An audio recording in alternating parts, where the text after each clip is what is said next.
Currency പരിഷ്കരണത്തിന് ശേഷം തൃശൂർ, കോഴിക്കോട്, കണ്ണൂർ ജില്ലകളിലെ സഹകരണ ബാങ്കുകൾ കേന്ദ്രീകരിച്ച് വൻതോതിൽ കള്ളപ്പണം വെളുപ്പിച്ചതായുള്ള വിവരങ്ങളാണ് എൻഫോഴ്സ്മെന്റിന്റെ പ്രാഥമിക പരിശോധനയിൽ കണ്ടെത്തിയത്.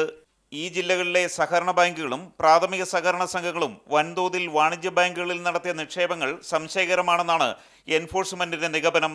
നോട്ട് പിൻവലിക്കൽ വന്നതിന് ശേഷം പ്രാഥമിക സഹകരണ സംഘങ്ങൾ വാണിജ്യ ബാങ്കുകളിലേക്ക് ധൃതി പിടിച്ച് നിക്ഷേപങ്ങൾ കൈമാറിയതാണ് എൻഫോഴ്സ്മെന്റ് പ്രധാനമായും പരിശോധിക്കുന്നത്.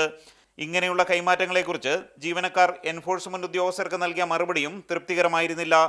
വ്യക്തമായ വിവരങ്ങളുടെ അടിസ്ഥാനത്തിലാണ് 3 ജില്ലകളിലും പരിശോധന നടത്തിയതെന്ന് കേരളത്തിന്റെ ചുമതലയുള്ള enforcement joint director John Kingsley മാതൃഭൂമി ന്യൂസിനോട് പറഞ്ഞു.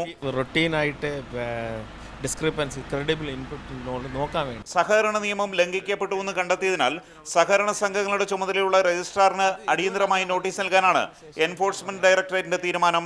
ഉറവിടം വ്യക്തമാക്കാത്ത നിക്ഷേപകർക്കെതിരെ കള്ളപ്പണം വെളുപ്പിക്കൽ നിരോധന നിയമപ്രകാരം കടുത്ത നടപടിക്കാണ് എൻഫോഴ്സ്മെന്റ് ഡയറക്ടറേറ്റിന്റെ ആലോചന. ബിജു പങ്കജ്, മാതൃഭൂമി ന്യൂസ്, കൊച്ചി.